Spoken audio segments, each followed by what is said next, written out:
Bienvenue à Asiate Imparfaite. Welcome to Imperfect Asian. This episode is in French. Je suis votre animatrice, Laura Nem, et ceci est un balado portant sur l'expérience des Canadiens d'origine asiatique.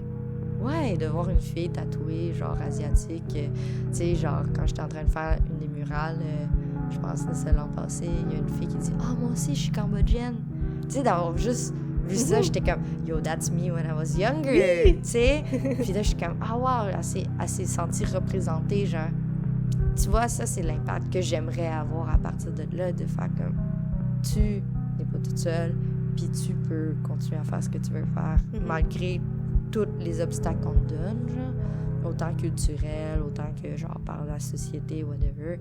T'aimes ça dessiner, fais juste dessiner, genre. Meili Keo a 27 ans, est d'origine cambodgienne, née à Montréal et a grandi à Laval. Elle est illustratrice et animatrice 2D. Si vous habitez à Montréal, vous avez certainement aperçu ses œuvres sur des murales et en passant devant le mur d'installation vidéo de la Place des Arts. La première fois que j'ai pris contact avec Meili, on a parlé pendant des heures au téléphone. C'est une personne extravertie qui ne fit pas du tout dans le moule de la femme asiatique. Elle est tatouée, souriante et a une personnalité enjouée et colorée. On a parlé de l'importance d'avoir des modèles diversifiés de succès en tant qu'asiatique, de traumatisme, de discipline, de sacrifice et de dépression. Attention, à un certain moment, on parle de violence familiale et d'automutilation. Sa façon d'exprimer ses idées et sa facilité à être vulnérable, avec moi du moins, est unique et je l'ai invitée à mon balado pour explorer certains thèmes davantage avec elle. Pourquoi tu as accepté de venir parler avec moi aujourd'hui? Ben, on s'est parlé sur Google, puis ça s'est super bien passé, puis j'ai l'impression que, tu sais, c'est vraiment important de commencer à prendre la place, puis autant qu'on essaie de prendre la place, mais on se le fait peut-être pas donner, ou on sait pas où chercher, ou même autant les gens qui veulent nous aider savent pas où commencer non plus. Fait que, tu sais, si des initiatives se font faire comme ce que tu fais, je trouve que c'est super important, puis c'est super cool de pouvoir nous faire valider en quelque sorte avec la communauté asiatique. Yeah! Whoop whoop! Ouais! Oui, il faut prendre la place. Il faut prendre la place, puis aussi, c'est comme, c'est pas à travers le système de subvention puis tout ça, surtout quand j'ai jamais fait de podcast que je vais réussir à, tu sais, faire un truc. Là. Mais c'est un début, tu sais, fait que pourquoi attendre? Puis j'ai l'impression que avec le temps aussi, comme en grandissant, j'ai l'impression que t'expectes les gens faire des choses pour toi, mais finalement, c'est pas vrai. Faut que t'es inities, faut que t'es fasses, faut que t'aies la motivation à le faire puis aussi. Surtout s'il n'y a pas de preuve que... Ah, il n'y a pas d'Asiatique québécoise qui a fait un podcast. Comme... Pourquoi je le ferais, tu sais. Ouais. En même temps, c'est comme nos parents qui comprennent pas ce qu'on fait, tu sais. C'est la même affaire de faire... ben, pourquoi tu vas en art, pourquoi tu vas en musique, pourquoi tu vas en quelque chose qui n'est pas docteur, ingénieur ou quelque chose qui est... Pour eux, c'est un exemple assez tangible aussi parce qu'ils voient, tu sais. Mais en même temps, nous, c'est nouveau. On est né ici, on est la diaspora qui est née au Canada après la guerre et tout. Je veux dire, c'est sûr que pour eux, ils n'ont pas vraiment des références par rapport à ça. Mais à l'inverse aussi, nous aussi, on n'a pas des références de la génération en ce moment qui parlent pour nous parce qu'au Québec, c'est tellement majoritairement blanc, les médias, les arts, tous les domaines, en fait. Fait que c'est sûr que si nous aussi, on n'a pas de résultats ou de preuves que ça fonctionne, ben à part la motivation que nous avons, si nous ne l'avons pas, ben on fait juste stagner puis continuer à se laisser faire par tous les domaines autour de nous qui vont pas faire grand-chose plus pour nous s'ils reconnaissent pas le problème, tu sais. Exact. Puis tu sais, si c'est pas nous, disons, on a presque... Non, on a comme 9 ans de différence. C'est vraiment pas vrai. Je suis vraiment pas bonne en maths. On a 7 ans de différence. Mais, puis, tu sais, on est rendu à un âge où est-ce que on est capable de créer des trucs pour les plus jeunes, je trouve. Donc, tu sais, quand on se dit que nous, on n'a pas eu de modèle ou d'exemple de monde qui réussissait, ben c'est comme un peu nous qui devenons les modèles. Oui, absolument. Mais je pense que aussi, j'ai l'impression que je veux aussi être cette personne leur valider aussi, de dire, ben regarde, t'as le droit de devenir ce que tu veux, puis regarde, moi, je suis un exemple, je suis une femme de couleur qui fait de l'illustration puis de l'animation, je suis tatouée, je suis outgoing, je suis loud, mais en même temps, toutes ces choses-là, on m'a tellement dit, ben non, faut pas faire ci, faut pas faire ça, mais pourquoi je dois toujours me fitter pour les autres quand je peux juste fitter pour moi-même, tu sais? C'est tellement cheesy ce que je viens de dire, mais bon. Mais c'est vrai. The truth. Ça a l'air simple à dire, mais c'est pas facile de se rendre là du Non. tout, là. C'est sûr que ça prend du temps, mais je pense que, je sais pas, il y en a pour qui ont toujours été un peu plus comme, pas oppressés, mais plus genre silencieux par leurs parents, leurs amis, leur famille. Même à l'école, tu sais, moi, à l'école, j'étais vraiment... j'avais trop d'énergie, plus que là, drôlement, mais tu sais, j'avais quand même beaucoup d'énergie, puis tu sais, le nombre de fois que, je pense, 3 fois dans ma vie, des profs m'ont dit, ben, prends-tu du Ritalin? Comme si, parce que mon énergie de trop, ma positivité de trop était trop abnormale pour la société que nous sommes en ce moment, tu sais, fait que de se faire toujours constamment se faire mettre dans un mold, cette énergie-là, ça m'aide à me motiver à faire 5 millions de projets, ça m'aide à rencontrer du monde, à un moment donné aussi, c'est ça, de juste d'avoir fait beaucoup de travail sur moi-même, tu sais, j'ai fait des réflexions sur moi-même avec le temps, puis sur ma famille, sur ma vie, mes origines, tu sais, ça a l'air tellement comme un Eat, Pray, Love moment dans ma vie, mais tu sais, c'est ça aussi, genre, j'ai vraiment parti ailleurs pour me mettre confortable dans mon inconfortable, tu sais. En fait, t'as quand même établi ta carrière ici. Mm-hmm. Puis en 2018, t'as décidé de juste aller au Cambodge sans billet de retour. Ouais. Ouais, ben je fais ça souvent. Comme en 2015, j'ai fait ça pour l'Europe. Mm-hmm. Après, en 2017, j'ai fait la même chose. Je suis allée en Australie, puis en Nouvelle-Zélande, puis au Cambodge, juste pour encore là de me dire, ben, je veux travailler sur pourquoi j'essaie de plaire à quelqu'un qui s'en crisse de moi, genre, ou qui valide pas non plus mes succès. À l'inverse que moi, je mette autant d'énergie sur eux. Tu parles de ta famille? Ouais, ma famille en général.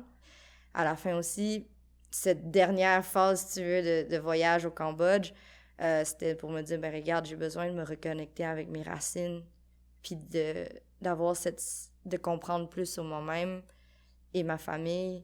Tu sais, mes parents disent, tu le sais pas parce que t'as jamais vécu au Cambodge. Puis là, j'ai fait comme, ben, there you go, je m'en vais vivre au Cambodge. Mais ouais, puis je pense que comme, c'est important de mentionner que, tu sais, quand on est une Asiate imparfaite, pour avoir la place, pour vraiment comme qu'on se sépare de notre famille, tu sais, puis que d'une certaine façon, qu'on arrête de donner de l'importance à ce qu'ils pensent de nous, mm-hmm. pour pouvoir avancer, ouais. pour pouvoir se découvrir, être soi-même, puis tout ça. Donc, tu sais, puis la famille, c'est souvent comme le seul espace où est-ce qu'on apprend sur nos origines. Ouais.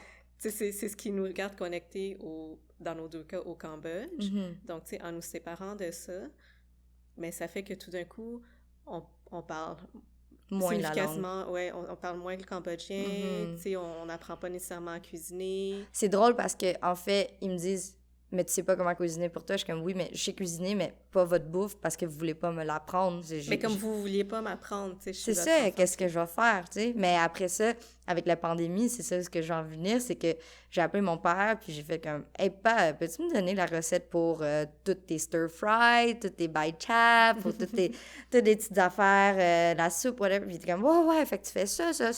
Puis j'ai fait, ben voyons, ça a pris une pandémie pour nous rapprocher en quelque sorte, tu sais. Ça a pris autant de travail sur moi-même, de réflexion sur moi-même, de distance aussi pour pouvoir au moins se connecter avec eux. Tu sais, moi, ça fait genre 2 ans, c'est ça, avant que je parte au Cambodge pour savoir leur vraie date de fête. Tu sais. Tu comprends? Il y a des choses aussi il y a tellement d'informations que je connais pas parce que toute ma vie, on me fait dire, ben, t'es trop jeune, tu comprendras pas. T'es trop ci, tu comprendras pas. Tu sais, puis les enfants, je veux dire, c'est pas grave si les enfants comprennent pas au complet, ils vont en comprendre une partie. Mm-hmm. Puis plus tu leur racontes, plus ça va s'intégrer, plus ils vont comprendre. Mais si tu fais juste, même pas commencer la conversation, c'est ça. Ben, j'ai juste aucune chance de comprendre parce que la conversation n'a même pas commencé. Tu sais, il y a tellement de non-dits ou de résistance parfois, là. Mm-hmm. Tu sais, je pense qu'aujourd'hui, le monde, au Québec, en tout cas, vont plus essayer de comprendre l'émotion que je vis en ce moment, même si je suis jeune, tu sais, mais va pas essayer d'invalider mon émotion en disant « c'est parce que t'es jeune ». Ouais, c'est ça. Que les Cambodgiens, c'est qu'ils vont même pas parler de l'émotion, ils vont juste l'invalider complètement parce que t'es jeune. Puis aussi, ben, quand t'es une fille, c'est vraiment comme... Tu peux pas avoir une grosse personnalité, avoir des amis gars. Oui, c'est ça. T'es vraiment moins libre, là. Ouais, ben ça, grandir avec beaucoup de rancune aussi envers mes parents. puis beaucoup d'agressivité, ou genre beaucoup de...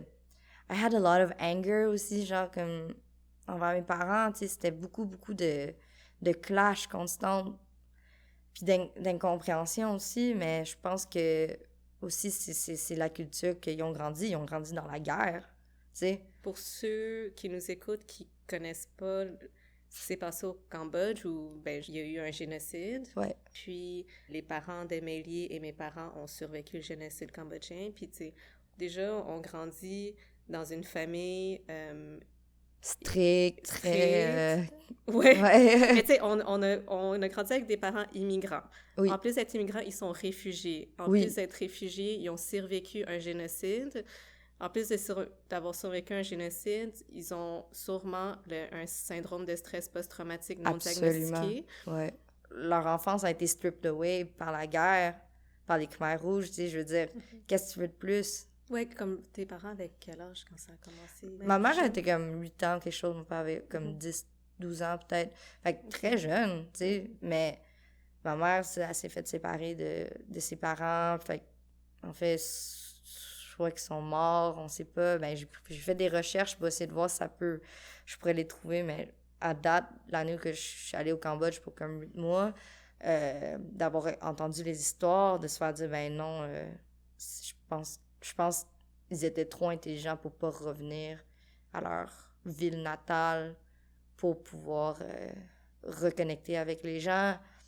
Ils auraient trouvé un moyen de reconnecter. C'est ça, de ce que j'ai compris, mon grand-père, il était comme urbaniste ou quelque chose, puis il était full smart, puis genre, ma grand-mère, elle, je sais pas trop qu'est-ce qu'elle était, mais comme, elle est cool. Mais, tu sais, bon, de ce que j'ai compris, tu sais...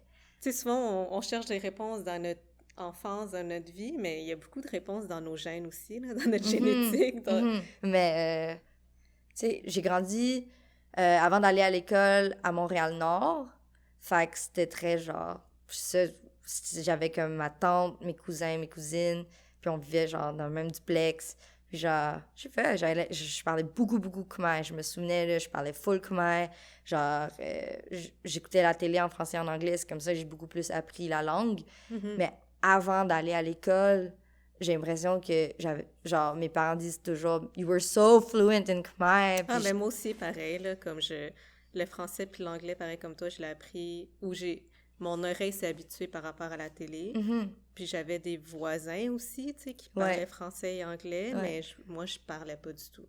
Ouais. Je parlais juste cambodgien. Ben c'est ça, c'est drôle, quand je parle anglais... quand je voyage, je suis comme « Ah, mais t'es-tu américaine? » Je suis comme « Non, je suis canadienne. » Puis ils sont comme « Ah, ben c'est drôle parce que ton anglais, il a l'air américain. » Puis je suis comme « Ben, c'est sûr que si tu grandis avec la télé qui était américaine, majoritairement, moi, j'ai pris, I guess, cet accent-là. Fait que ça se peut que ça soit ça aussi, je sais pas trop. Mais, ouais, je sais pas. C'est juste dommage, ça, de juste penser à tous les sacrifices à faire juste pour fit in. Genre... les sacrifices du lunchbox, par exemple, de genre ramener ton lunch à l'école, puis se faire dire « Arc, c'est bien dégueu ce que t'as amené. Arc, ça a l'air comme des vers de terre. Arc, si... » Puis tu sais, tu te sens tellement, genre, mis de côté vite, là. Ouais, tu sais, comme « Kids are mean. » Kids are mean, mais c'est parce que, genre, est-ce que c'est aussi comment qu'ils ont été grandis? Oui, leurs parents, on faisait ça aussi, là. Tu sais, j'espère que les parents de jeunes enfants aujourd'hui, au Québec ou à Montréal, du moins, les enfants vont manger du sushi, ils vont manger des sautés, puis tout ça. Donc, j'ai l'impression que maintenant, ça va être plus « Wow, qu'est-ce que tu manges? Est-ce que je peux écouter? » Mais nous, à l'époque, ben, je veux dire, moi, j'étais à l'école, j'ai commencé la maternelle en 1990. Fait que c'était... Le monde mangeait pas de sushi. Non, c'est ça. La bouffe canadienne, c'est du spaghetti. Ou genre du pâté chinois. Du pâté chinois, des hamburgers. Des sandwichs au ballonné avec une tranche de fromage. Tu sais, genre des trucs de même, je suis comme... Je voulais ça parce que je voulais être cool. Je voulais ça parce que je voyais les gens. Puis tous les sacrifices aussi que mes parents ont dû cuisiner ou se faire chier à genre... chercher des ingrédients qu'ils mangeaient pas. Tu sais, mes parents, ils mangent pas des pâtes aux tomates. Ils sont comme, non, j'aime pas ça, je comprends pas. Je suis comme, là, je comprends, tu sais. Ils ont pas grandi avec ça. Je peux pas les reprocher pour que... Tu sais, j'aimerais ça aussi, leur dire, hey, mais c'est parce que c'est quand même bon, tu sais, ce serait sick si, genre, t'essayes ça, puis de juste mélanger cette culture que j'ai grandi dedans, tu sais, mais en même temps, c'est comme... tous les sacrifices que mes parents ont fait, genre, pour moi, ça me... ça m'émeut en même temps, genre. Parce que je veux pas, comme, qu'ils pensent que, genre, ils détesté ou, genre, ils sentent comme, genre, que j'ai mis toute leur culture de côté. Excuse. Parce que je le sais que, genre, il y a tellement eu d'incompréhension, puis il y a tellement eu un clash culturel. Mais ça, c'est juste parce que, genre, tu sais, c'est soit ça, tu te fais bully, genre, pour être comme différente, tu sais. C'est toujours ça, comme, tu grandis à te faire dire comme, ah, t'es ci, t'es ça. Même maintenant, genre, c'est comme, ah, t'es-tu chinoise, t'es-tu ci. Qu'est-ce que ça change dans ta vie, genre, que je te dise que je suis chinoise, genre? Ouais. J'ai réalisé, tu sais, en pensant, aujourd'hui, je réfléchissais à, ben, je pensais à toi, parce que je pense toujours à mes invités. Oh. Thank you! Puis, en fait, j'ai réalisé hier, dans le fond, t'es ma 6e. En fait, je fais 7 entrevues en tout, puis t'es la 6e personne que je rencontre, puis j'ai réalisé que tout le monde a mentionné le mot dépression. Ouais. Absolument, je peux relate à ça. Puis ça, aujourd'hui, c'est moi qui amène ça comme sujet, là. Puis oui, j'avais un invité qu'on allait clairement parler de santé mentale, mais c'est ça, tout le monde a mentionné le mot dépression. Personnellement, les idées noires, je me rappelle pas vraiment de moments dans la vie où j'en ai pas eu. OK. Ce qui veut dire que j'étais vraiment jeune quand ça a commencé. Puis c'est un truc avec lequel je vis encore, là, tu sais.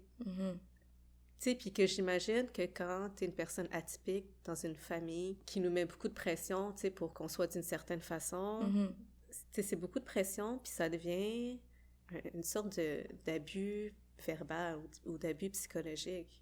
Ben moi, j'avais aussi de l'abus physique aussi. Mais je veux dire, tu sais, on va se dire, c'est ça, en tant que maintenant, les gens de la 2e génération ou d'une post-génération, genre de familles immigrées, c'est sûr qu'il y a beaucoup de choses qu'il faut comprendre, c'est le trauma, qui est un pattern. Puis malheureusement, quand t'as pas, comme ici, par exemple, ici on a des travailleurs sociaux, des psychologues, des thérapeutes, tout ça, tous ces gens-là sont offerts, mais drôlement, genre j'avais parlé avec quelqu'un au Cambodge qui disait, en cambodgien, en khmer, on a juste 3 émotions dans la langue. Puis c'est ça qui est dommage, c'est que on parle pas de ce spectrum émotionnel dans notre culture. Fait que d'être dans une culture qui est très ouverte à parler de genre toutes ces émotions-là, c'est sûr que on a même plus d'outils à essayer de parler à des gens, mais on parle à une génération qui a grandi dans... Les aînés, ils ont toujours raison, il faut toujours écouter les aînés. Fait que quelqu'un de jeune qui a tous ses apprentissages et ses outils se fait en plus ignorer parce que, genre, on est trop jeune, on comprend rien. C'est toujours comme « Ah non, mais tu le sais pas encore. » C'est ça, tu le sais pas encore parce que tu l'as pas vécu. Mais si je l'ai vécu, pourquoi on m'invalide dans ce que je fais? Je trouve que cette idée agiste un peu envers nous, comme si, genre, on sait rien, tu sais. J'ai l'impression que ça revient souvent, puis moi, c'était une source, beaucoup d'anxiété, une source de frustration, parce que j'avais accès à ces informations, j'avais accès à l'école, j'avais accès à toutes ces choses-là. On me dit, on est venu au Canada pour que tu aies une bonne vie. Tu sais, c'est constamment, genre, aussi de la manipulation, j'ai l'impression, du chantage émotionnel, de faire comme, oui, mais tout ça, tu le dois à nous. Mais j'ai l'impression que c'est parce qu'ils n'ont jamais eu la chance à se dissocier de ce qu'ils ont grandi avec.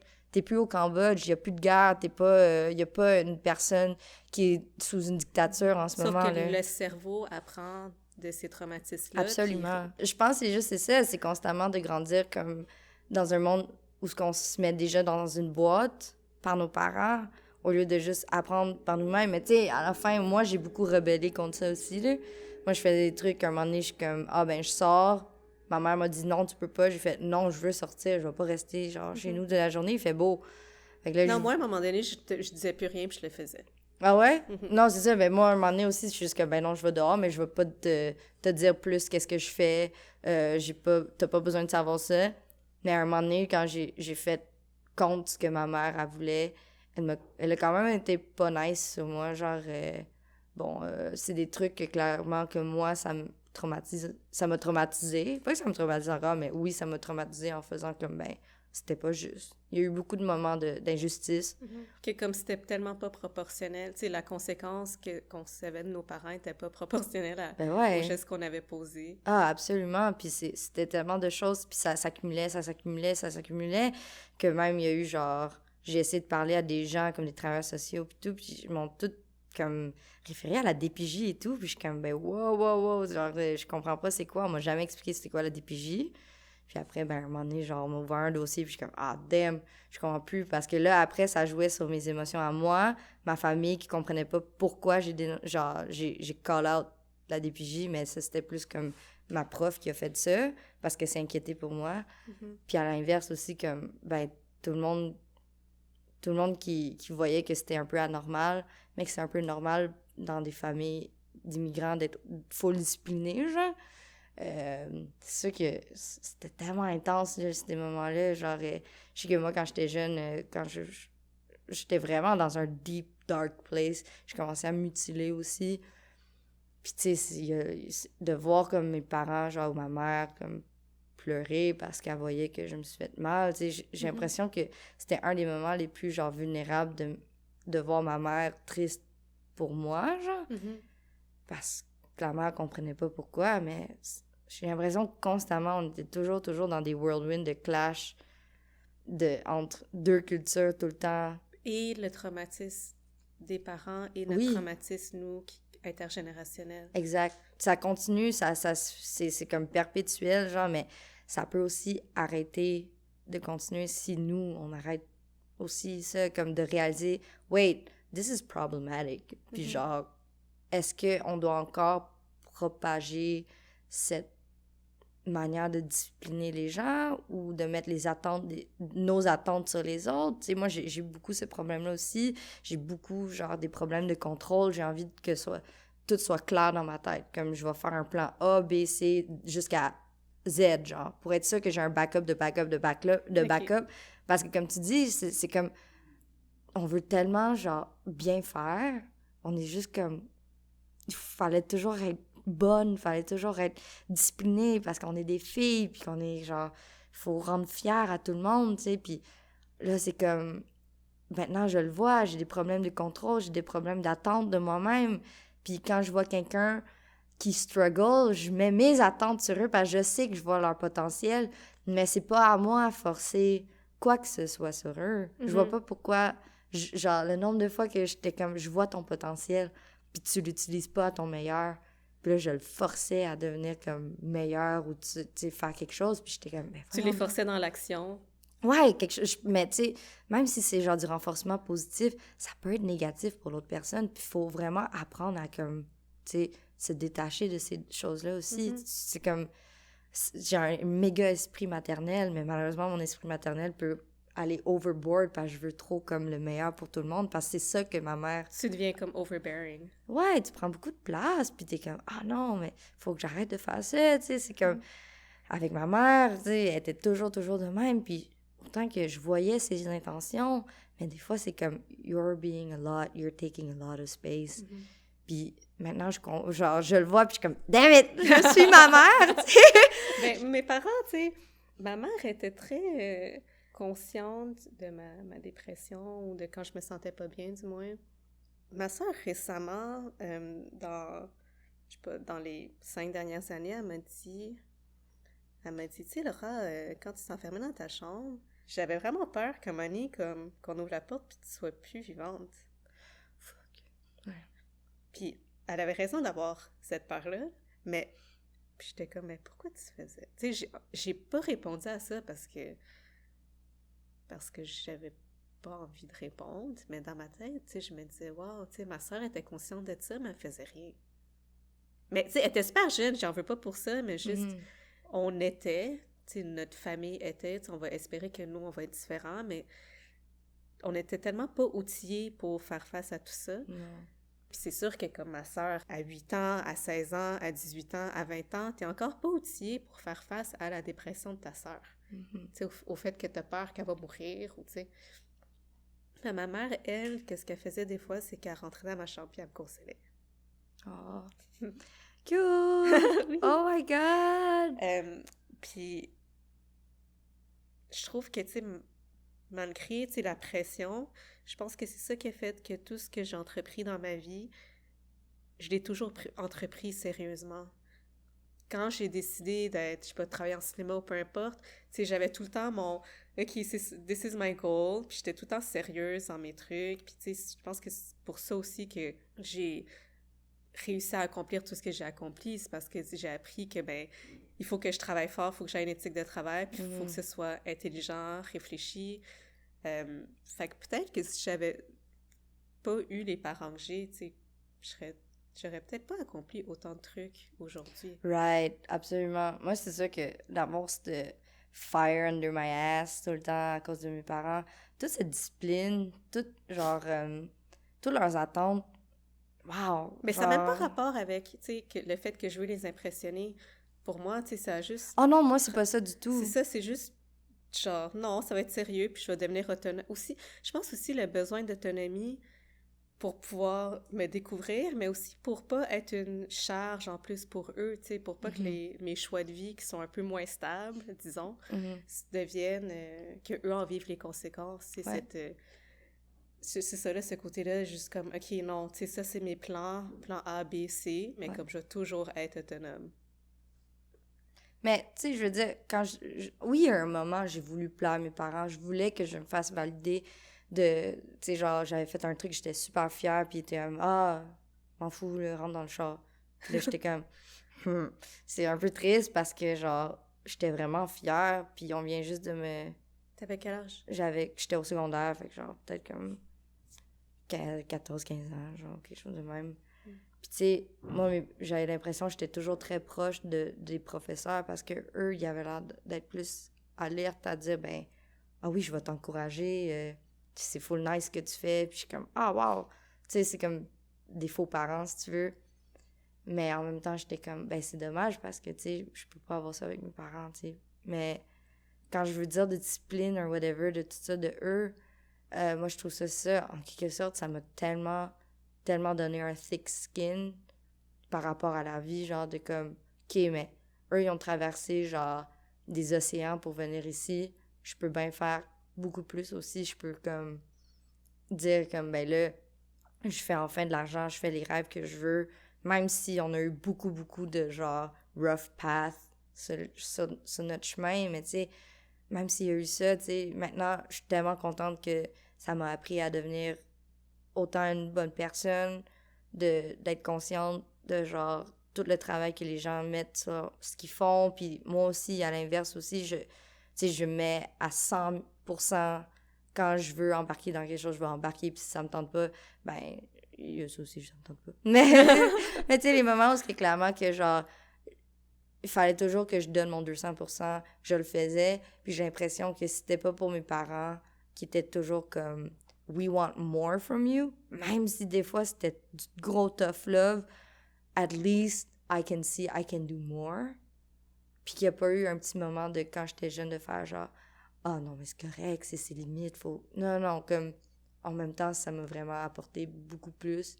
Puis à l'inverse, avec les écoles, comment comme on grandissait dans des communautés québécoises, ben en même temps, je trouve ça parfait parce que moi, on m'a montré la partie vulnérable, la partie émotive, la partie genre de pédagogie, puis de toutes ces choses-là que j'ai jamais vraiment eu via ma famille, tu sais. Fait que, en fait, j'ai pris vraiment tous les outils nice de chacun des deux bords, de mes cultures, de faire comme, ben, regarde ce que j'ai, puis je vais prendre le meilleur des deux, puis maintenant, ça, je suis comme vraiment fière de qui que je suis, de mes racines, de ma famille. Je suis fière de tous les gens que j'ai rencontrés, puis que, tu sais, je sais pas, est-ce que je vais créer un impact sur eux? Peut-être pas.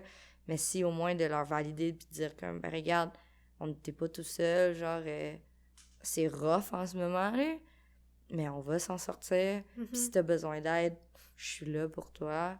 Puis il y a plein d'autres mondes comme moi, comme toi aussi, tu sais, j'ai l'impression d'enfin de se faire entendre, comme, c'est quand même cool de pouvoir se dire, ben regarde, on peut être créatif puis asiatique, malgré toutes les choses que nos parents nous ont dit, non, faut que tu sois docteur, non, soit ci, non, soit ça.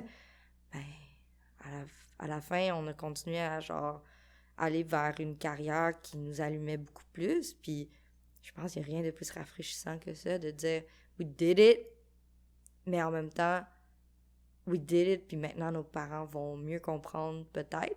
J'ai l'impression que c'est ça, genre... En fait, j'ai l'impression aussi, le fait d'être s'éloigner d'eux, on s'est plus rapprochés, puis que... Oui, moi aussi, définitivement. Ouais, j'ai l'impression que ça donnait un cool-down de nos émotions. C'est moi, quand j'arrive à la maison, là-bas, à Laval, j'ai l'impression que pour moi, j'associe beaucoup, beaucoup ça avec ma dépression. Quand j'étais jeune, que je me mutilais devant l'ordi ou que, tu sais, que j'étais vraiment trop dans mes affaires, puis c'était vraiment dark. Puis là, quand je sors, j'ai l'impression, OK, je fais ce que j'ai à faire, puis il y a rien qui va m'arrêter, puis que je vais jamais faire quelque chose de mal ou je vais jamais, genre, comme reprocher ma famille pour quoi que ce soit. Ils m'ont tellement aidé dans ma vie, mais en même temps, comme, je pense que c'est ça qu'il faut dans la vie. Des fois, c'est juste, faudrait juste se séparer, puis s'éloigner, puis de se reconnecter, puis de dire, regarde, ma santé mentale est importante présentement. J'ai besoin de ça. J'ai besoin de m'éloigner. J'ai besoin de respirer, puis de voir plus clair parce que, en fait, le fait que nous, on ait la chance de partir aussi de la maison, c'est quand même quelque chose. Tu sais, je pense que, tu sais, en fait, je sais que mes parents étaient clairement conscients du fait que je me sentais pas bien à la maison. D'une certaine façon, tu sais, quand je suis partie, je suis pas partie en mauvais termes ou rien, mais je suis partie. Tu sais, je pense aussi, tu sais, de nous voir partir, puis de nous voir créer notre vie d'adulte. Tu sais, voir mon appartement, voir que je m'épanouis, puis, tu sais, pour eux, tu sais, ça leur a fait du bien aussi de voir que, OK, tu sais, Laura est pas juste malheureuse, en fait. Non, c'est ça. Tu sais, elle est partie, on l'a vue malheureuse, mais maintenant, elle est en train de créer un truc. Elle paie son loyer, elle a une voiture, maintenant, j'ai plus d'auto, mais tu sais, elle paie son loyer, elle fait des voyages, elle explore des choses, elle a une vie remplie d'aventures. Ils se sentent très valorisés par mon succès, veux pas, même si... Je sais pas si valoriser, c'est pas le bon mot, mais... Ben, ils sont quand même fiers de leurs enfants, tu sais. S'ils étaient pas fiers, je pense que t'aurais laissé beaucoup plus longtemps que ça, genre, gérer ta vie tout seul, puis ils auraient fait « fuck off ». Non, mais tu sais, je pense que ça leur donne une certaine confiance en eux. That they did something right. Ouais, tu sais, parce que ils savaient que j'étais malheureuse à la maison, fait que c'est sûr qu'ils devaient... Ben, mes parents ont culpabilisé par rapport à ça aussi, mais tu sais, dire « Ah, mais Laura, en fait, elle va bien, puis elle est pas si mal. » Ben, je pense... Parce que, tu sais, moi, mon père aussi, je parle de ça, genre, des fois, des émotions, puis quand je pleure, comme « Pourquoi tu pleures? Faut pas que tu pleures, blablabla. Tu pleures tout le temps pour n'importe quoi. » Je suis comme « Oui, mais si je me ressens comme ça, c'est genre... Stop! Pourquoi t'es genre aussi... mean envers moi? » Mais bon, ça, c'est une autre histoire. Mais tu sais, j'ai l'impression que si tu veux t'approcher de ta famille, sachant que c'est vraiment tendu, faut que tu leur donnes cette ouverture, que tu leur donnes un break aussi, de dire comme, ben regardez, on peut recommencer à zéro, puis on peut bâtir quelque chose de nouveau à partir de là. Pour conclure, il y a 2 questions que je pose à tout le monde. OK. Mais la première, je pense que tu as répondu naturellement, de ton propre gré. C'était « Qu'est-ce que tu aimes le plus de toi-même? » J'ai vraiment de la misère avec ces questions-là. Je pense que je suis juste une personne généreuse. Je suis juste quelqu'un qui met toujours les autres avant moi-même.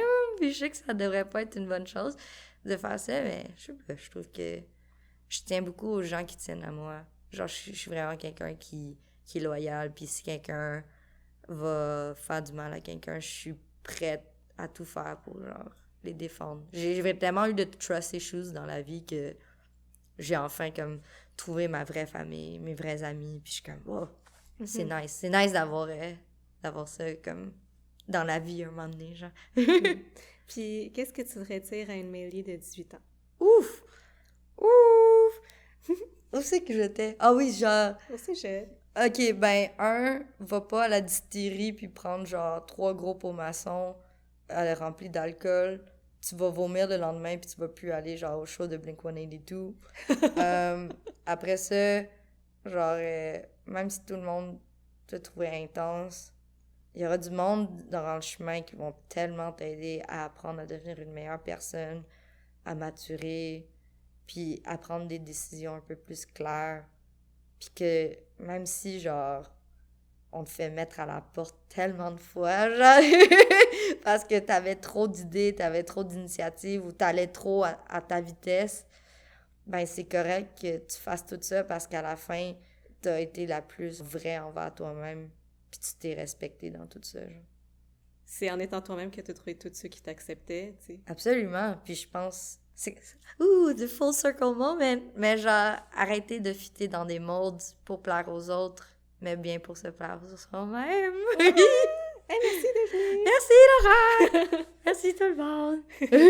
Il n'y a pas beaucoup de monde, il y a juste 3 personnes, mais hey! Ah non, mais merci d'être venue parler avec Oui, moi. bien. Je suis vraiment contente que tu sois venue.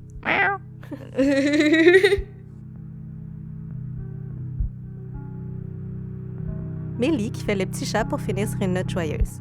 L'enregistrement a duré 2h30, mais on n'a pas vu le temps passer. Ce qui reste fascinant pour moi, c'est la fluidité avec laquelle nous étions capables de revisiter certains moments perturbants de notre vie, tout en gardant un regard lucide et nuancé sur les impacts qu'ils ont eus sur notre personne. C'est cet aspect du caractère de Mélie que je veux surtout célébrer. Je vous invite à écouter les autres épisodes d'Asiate Imparfaite pour continuer à découvrir des histoires venant de la communauté asiatique. Merci pour votre écoute. Merci Mélie. Et merci à mes collaborateurs, M. Essler et M. Bacam. Je vous aime. Miaou!